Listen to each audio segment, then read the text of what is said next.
तुम्हें और मुझ में फर्क ये है कि तुम सत्ता के लिए जीते, मैं सीमांचल की जनता की इंसाफ के लिए मरने को तैयार था, कहूंगा इंशाअल्लाह ताला।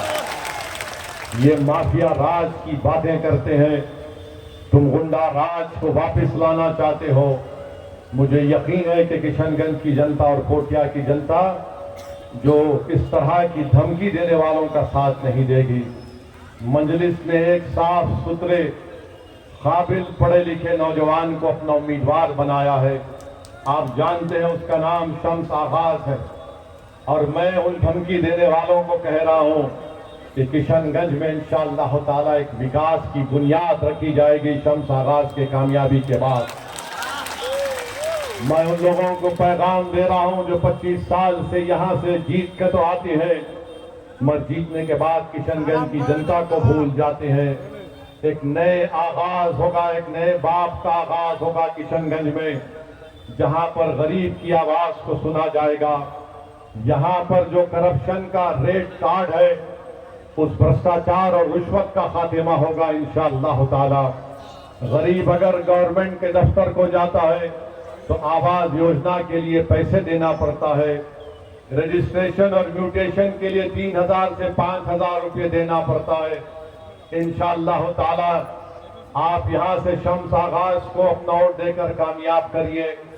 ये करप्शन, भ्रष्टाचार और रिश्वतखोरी का खात्मा होगा। ये इसीलिए डर रहे हैं कि जानते हैं कि मजलिस का विधायक अगर कामयाब होगा तो इनका जुल्म खत्म होगा। ये जानते हैं कि अगर किशनगंज से मजलिस का एमएलए जीतेगा तो जो बरसों से गरीबों के पोटिया की जनता का खून चूस रहे हैं, ये सब बंद हो जाएगा। वो जानते हैं कि यहां पर अगर शम्स आगाज कामयाब होगा तो गरीब का इस्तेसाल नहीं होगा, गरीब को इज्जत और सम्मान मिलेगा। इसीलिए बौखलाहट का शिकार होकर आज धमकी दे रहे हैं। 2 धमकी तुम, हम किसी के बाप से डरने वाले ना थे, ना कभी रहेंगे इंशाअल्लाह ताला। दूसरी बात, ये धमकी देने वालों से पूछ रहा हूं, तुमने हमको तो धमकी दी, क्या तुम तेजस्वी के सामने चप्पल पहनकर जा सकते? तुम तेजस्वी के सामने उसके घर में चप्पल पहनकर जा सकते? तो बताओ, चप्पल पहनकर जाओ। तुम चप्पल पहनकर नहीं जा सकते, तुम उसकी आंख में आंखें डालकर नहीं बात कर सकते। अरे ये हमारा शम्स आगाज जब कामयाब होगा, और होगा इंशाअल्लाह ताला जरूर, ये हुकूमत की आंखों में आंखें डालकर पुकार कर कहेगा सीमांचल से इंसाफ होगा, किशनगंज से इंसाफ होगा। अरे तुम नजरें चुराते फिरने वाले हो, तुम नजरें झुकाने वाले हो। गर्दन झुकाने वाले का नाम शम्स आगाज नहीं, सीना तान कर लड़ने वाले का नाम शम्स आगाज है। तुम बुज़दिली की जिंदगी गुजार गुजार कर तुमने जनता को धोखा दिया। हम सीमांचल से अपनी लड़ाई का आगाज किए, और हमारी लड़ाई का मकसद सम्मान है, हमारी लड़ाई का मकसद इंसाफ है, हमारी लड़ाई का मकसद गरीबों की आंखों में आंसू नहीं दिखना चाहिए। हमारी लड़ाई का मकसद, हमारी कामयाबी उसी वक्त होगी जब सीमांचल के नौजवान बच्चे और बच्चियों के चेहरों पर मुस्कुराहट होगी, वही हमारी कामयाबी का बहुत बड़ा राज होगा। तो मेरे अजीज दोस्तों और बुजुर्गों, हम आपसे अपील कर रहे हैं कि एक नए आगाज के लिए आप यहां से शम्स आगाज को कामयाब करिए। क्या आप आगाज करेंगे इंशाअल्लाह ताला? मेरे अजीज दोस्तों और बुजुर्गों, मजलिस ने सीमांचल की इंसाफ की लड़ाई क्यों शुरू की, आज आपको बताता हूं। ये लोग जो धमकी देते हैं, सीमांचल में, बिहार में क्या हाल करके रख दिए।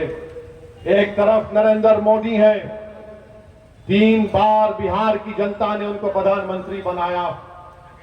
दूसरी तरफ नीतीश कुमार है, 20 साल बिहार की जनता ने उनको मुख्यमंत्री बनाया, नरेंद्र मोदी को प्रधानमंत्री, और 15 साल लालू परिवार को आपने मुख्यमंत्री बनाया बिहार का।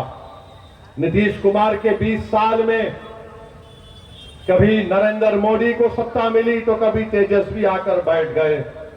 नीतीश कुमार नरेंद्र मोदी की चाय भी पिए और तेजस्वी यादव को अपने हाथ से खाना भी खिलाया। अब आप बताइए, इससे पहले 20 साल बिहार में कांग्रेस को सत्ता मिली थी, 20 साल कांग्रेस के, 15 साल लालू परिवार के और 20 साल नीतीश कुमार के बिहार में क्या हाल करके रख दिए सुनिए। और खास तौर से कान खोलकर सुनिए मेरी इज्जतदार मां और बहनें जो बड़ी तादाद में आज यहां पर जमा है। एक मां अपने पेट में 9 महीने एक बच्चे को पालती है और जब वो मां अपने बच्चे को पैदा करती है उसको इतनी तकलीफ होती है कि हमारे राक़ाए दो आलम सल्लल्लाहु अलैहि वसल्लम ने इरशाद फरमाया कि जब एक मां अपने बच्चे को जब पैदा करती है उसको हज और उम्रे और जिहाद से ज्यादा सवाब मिलता है। उस मां का क्या हाल करके रख दिया बिहार में। आपको मालूम कि बिहार में अगर कोई महिला बच्चे को पैदा करती है, पैदा करने के बाद उसका बच्चा मर जाता है, उसको क्या कहते हैं? शिशु मृत्यु दर। बिहार प्रदेश का पूरे भारत के 29 प्रदेशों में क्या मुकाम है? 27वां मुकाम है। 29 में 27वां मुकाम है। जब एक बच्चा पैदा होता है उसको अंग्रेजी में स्टंटेड बोलते हैं, उसको हिंदी में अविकसित बच्चा बोलते हैं। क्या मुकाम है बिहार का? 27-29 में। अगर कोई बच्चा जिसको अंग्रेजी में वेस्टेज बोलते, बर्बाद बच्चा बोलते, क्या मुकाम है बिहार का? सुनो मां और बहनों, किशनगंज की और कोटिया की 27वां मुकाम है।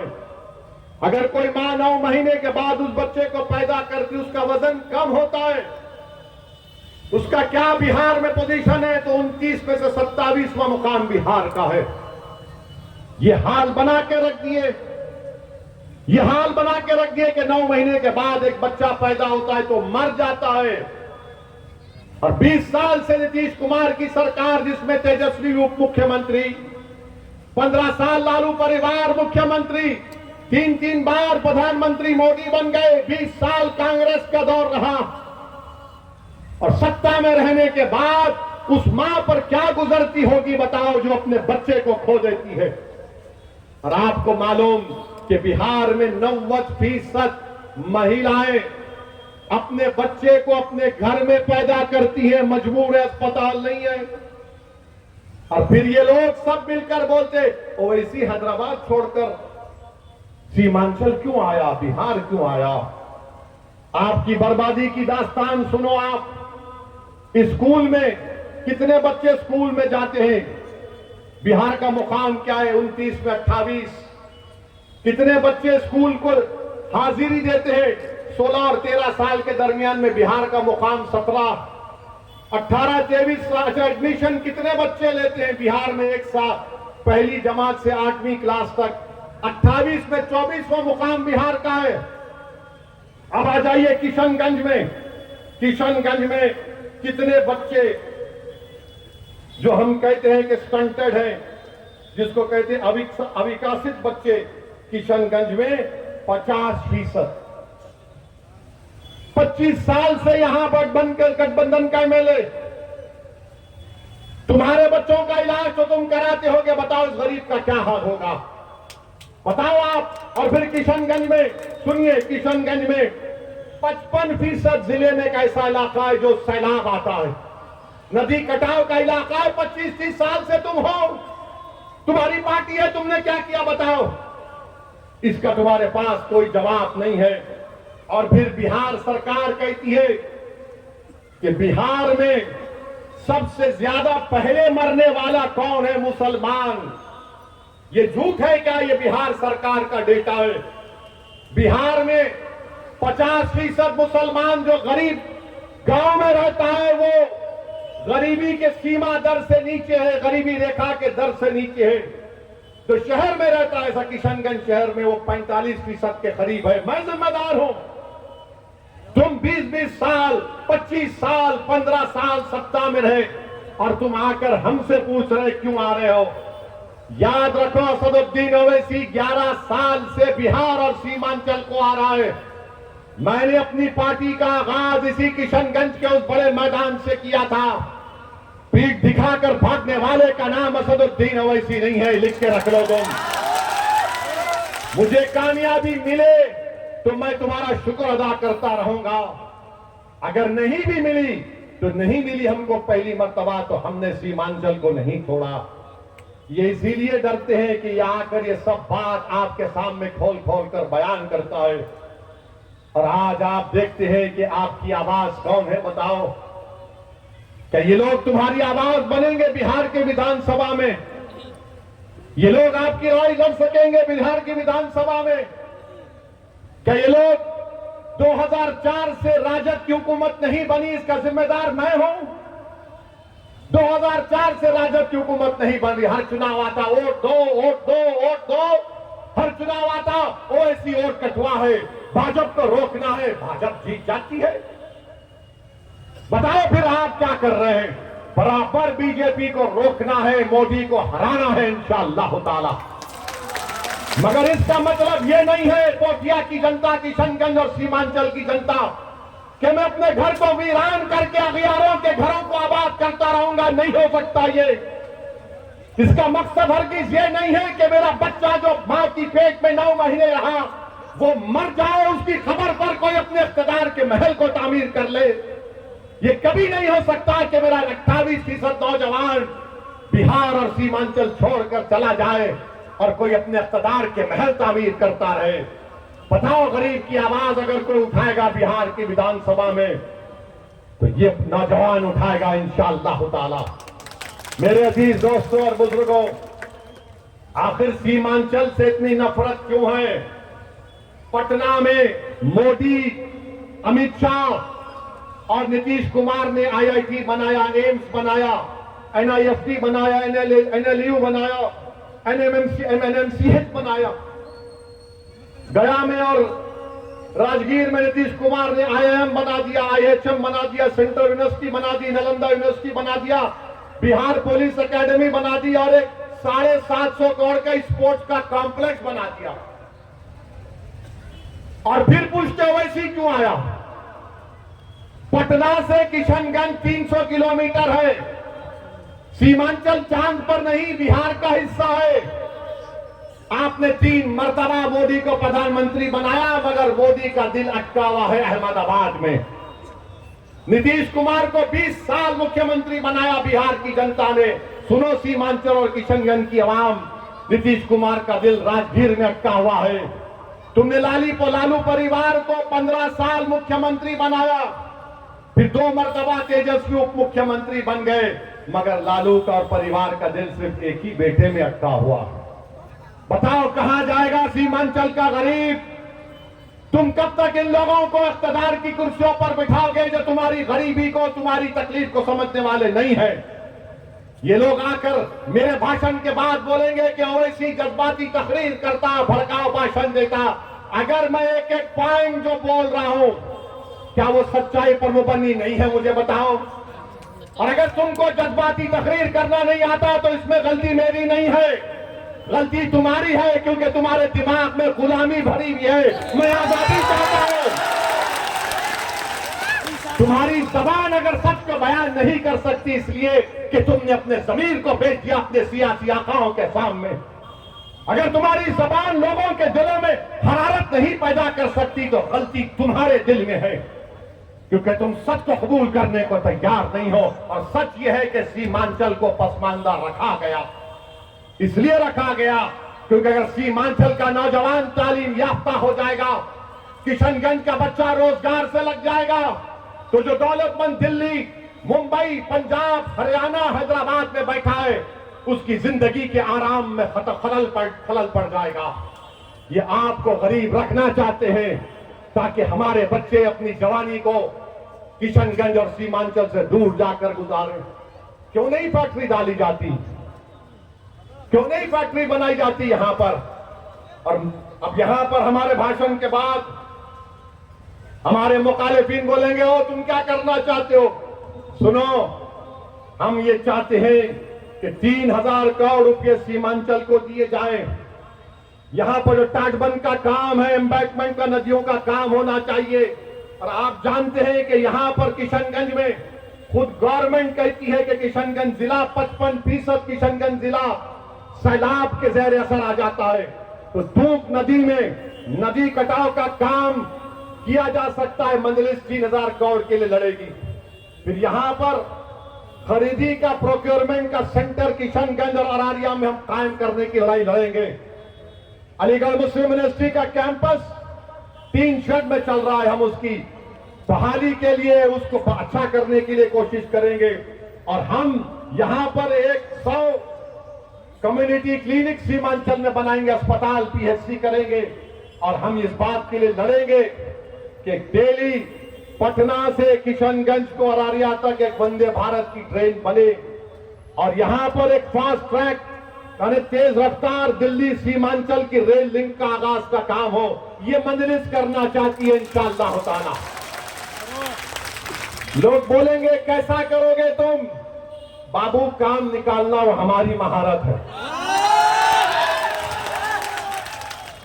हमको काम निकालना भी आता और किसी का पूरा काम भी करना आता है इंशाअल्लाह ताला। तुम्हारे पास कुछ नहीं है, सिर्फ मजलिस को गाली दो, बी टीम, सी टीम, डी टीम, ई टीम, वोट कटवा बोलो। अरे नरेंद्र मोदी, अमित शाह, नीतीश कुमार, तेजस्वी, ये जितने पुरानी कांग्रेस पार्टी के सब नेता एक बात पर मुत्तफिक है, ओवैसी नहीं आना चाहिए। भाई साहब, मैं क्या दूल्हा भाई हूं तुम्हारा? मेरी लड़ाई क्या है? मैं तो इन तमाम जो बात आपके सामने रखा हूं, इसमें कौन सा भड़का भाषण है? इसमें कौन सा बात है बताओ? हमने बीजेपी का कानून लाया, CAA का कानून लाया, तो किसने उस कानून को फाड़ दिया मोदी की आंख में डालकर? ट्रिपल तलाक का कानून आया तो मौलाना असराउल्लाह, अल्लाह उनकी मग़फ़िरत करे, उनको बोलने नहीं दिया गया था। मौलाना असराउल्लाह याद है आपको? यही सीमांचल का जय्यद आलिम था मौलाना असराउल्लाह कासमी। उनको पार्टी ने बोलने नहीं दिया। किसने ट्रिपल तलाक के 3 मरतबा भी लाया? हमने पूरी दलीलों के साथ उस कानून की धज्जियां उड़ाकर कहा कि मुस्लिम महिलाओं के हक में नहीं है। वक्फ का कानून लाया, किसने कहा कि कानून मस्जिद, दरगाह, ईदगाह, खानकाह को छीनने के लिए बनाया गया है, हम मस्जिद का सौदा नहीं कर सकते। हमने बीजेपी और मोदी के सामने, नीतीश कुमार के एमपीओ के सामने खड़े होकर कहा ये कानून, ये काला कानून है। उस कानून को हमने कहा लो मैं फाड़ता हूं तुम्हारे सामने, क्या करना है कर लो। पार्लियामेंट कमेटी बनाई गई, 128 पेज की रिपोर्ट मैंने दी, जिसमें 45 सेक्शन के ऊपर 128 पेज मैंने लिख कर दिए। बताओ मेरे अजीज दोस्तों और बुजुर्गों, लोग बोलते एक जीत कर गया तो क्या किया? अरे भारत की 540 के ऐवान में आपकी दुआओं से आपका खादिम, आपका गुलाम एक पर एक आदमी पूरों पर भारी पड़ता है। ये इसलिए नहीं कि मेरा नाम ओवैसी, इसलिए है कि हमारे बुजुर्गों ने हमको सिखाया कि सच के लिए मर मिट जाओ, हक की कामयाबी के लिए कोशिश करो, ताकतवर से मत डरो। इसलिए कि ताकतवर अगर समझता है ताकतवर है, तो अब हमारे बुजुर्गों ने सिखाया कि ये सोचो कि सबसे बड़ा ताकतवर अल्लाह है। इसीलिए तुम लड़ते हैं, इसीलिए तो बदनाम भी होते हैं। बहुत सी बातें बोली जाती है, मुझे कोई फिक्र नहीं, तुम गाली दो मुझे, तुम ना मेरी खबर में आओगे ना तुम हशर के मैदान में आओगे। मुझे पहले भी अल्लाह से उम्मीद थी और उसके हबीब से उम्मीद है, तुमसे किसी से नहीं है। मुखालिफत करने वालों करो मुखालिफत, मैं अपना काम करता रहूंगा। मैंने ऐलान कह दिया है कि सीमांचल के लिए लड़ाई लड़ी जाएगी और कामयाबी मिलेगी इंशाअल्लाह ताला। इसलिए हम पोठिया की जनता से अपील कर रहे हैं, एक नौजवान बासलाहियत उम्मीदवार को आप कामयाब करिए। इनको सबको आपने आजमा कर देख लिया, एक नौजवान को आगे बढ़ाइए। और नौजवानों, बिहार में 60% आबादी 35 साल के कम उम्र नौजवानों पर मुश्तमिल है। नौजवानों, ये तुम्हारी मुस्तकबिल की लड़ाई, ये बच्चा लड़ रहा है, नौजवान लड़ रहा है, इसका साथ दीजिए। और मैं आप तमाम को आखिर में एक बात बताकर यहां से रुखसत हो जाऊंगा। तेजस्वी यादव गठबंधन में हमने कोशिश की, नहीं हुआ, कोई परवाह नहीं, क्योंकि हमको साथ नहीं मिला, मगर हमको साथ अल्लाह का था और रहेगा इंशाअल्लाह ताला। अल्लाह हमारे लिए काफी है और रहेगा। मगर तेजस्वी ने जिससे गठबंधन किया, वीआईपी मल्ला पार्टी, उसने तेजस्वी के साथ में बैठकर कहा कि हम अगर हमारा सत्ता हमको मिलेगा तो वीआईपी का उप मुख्यमंत्री बनेगा। मैं सीमांचल की जनता को बता रहा हूं, मैं किशनगंज की जनता को बता रहा हूं, मैं पोठिया की गयूर अवाम पे लम्हे फिक्र दे रहा हूं कि जो बिहार के आबादी में जिसका तनासुब 3-3.5% है, वो ये कह रहा है कि मल्लाह का बेटा उप मुख्यमंत्री बनेगा, तो क्या 17% जनता खामोश बैठेगी? क्या कोई 17% खामोश बैठेंगे? मेरे दोस्त, मेरे भाई, मेरे बुजुर्ग, अल्पसंख्यक समाज 17% है। मैं सलाम करता हूं वीआईपी के नेता की बहादुरी को कि उन्होंने अपने समाज के इत्तेहाद पर भरोसा करके ऐलान कर दिया। और ओवैसी तुम्हारी लड़ाई लड़ रहा है, मजलिस तुम्हारे इंसाफ की लड़ाई लड़ रही है। 17% के लोग क्या करेंगे? अगर मल्लाह का बेटा उप मुख्यमंत्री बनेगा तो क्या मोहम्मद का बेटा मुख्यमंत्री नहीं बन सकता? बताओ पोठिया की जनता। क्या अबू बकर, उमर, अली और उस्मान का बेटा मुख्यमंत्री नहीं बन सकता? बताओ सीमांचल की जनता। क्या फातिमा का बेटा मुख्यमंत्री नहीं बन सकता?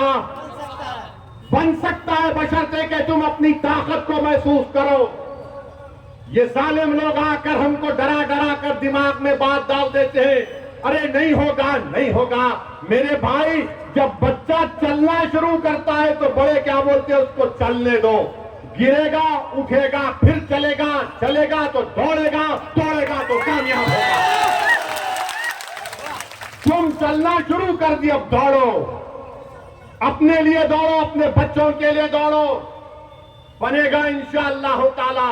सीमांचल से इंसाफ उसी वक्त होगा जब सीमांचल का बच्चा पटना में हुक्मरान होगा इंशाअल्लाह ताला। सीमांचल में इंसाफ उसी वक्त होगा जब तुम्हारे मुकद्दर के फैसले सीमांचल का बच्चा पटना में बैठकर करेगा। ये मजलिस कह रही है आपसे। तो मेरे अजीज दोस्तों और बुजुर्गों, डरने और घबराने की जरूरत नहीं है। लोग बहुत सी बातें करते हैं, मगर याद रखिए, आपने सबको आजमा दिया। 11 तारीख के दिन हम आपसे अपील कर रहे हैं कि आप जब अपने घर से निकलेंगे, इन तमाम बातों पर गौर करिए जो हमने आपके सामने रखा है। उन मासूम बच्चों के बारे में सोच लो जो सीमांचल में सबसे ज्यादा, अगर किसी बच्चे में खून की कमी है तो अल्पसंख्यक समाज मुसलमान के बच्चों में खून की कमी है।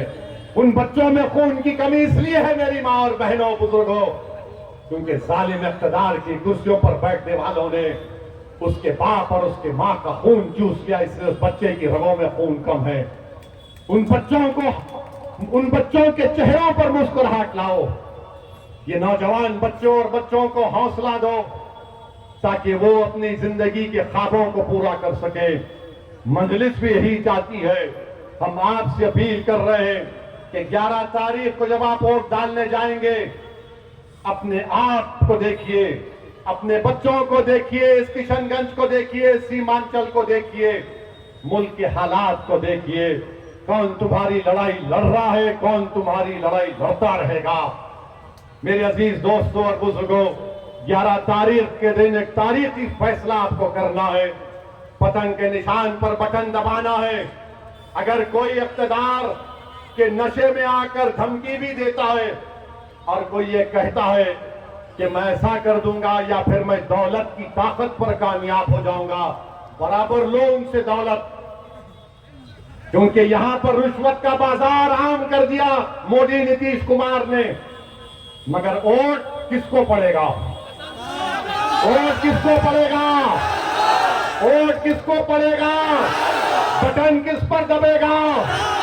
बटन किस पर दबेगा? तो पतंग साहब कामयाब होगा इंशाअल्लाह। 11 तारीख के दिन मजलिस को वोट दीजिए। सीमांचल जिंदाबाद, सीमांचल जिंदाबाद, सीमांचल जिंदाबाद। हमारा इतिहाद जिंदाबाद। अस्सलाम वालेकुम व रहमतुल्लाहि व बरकातहू।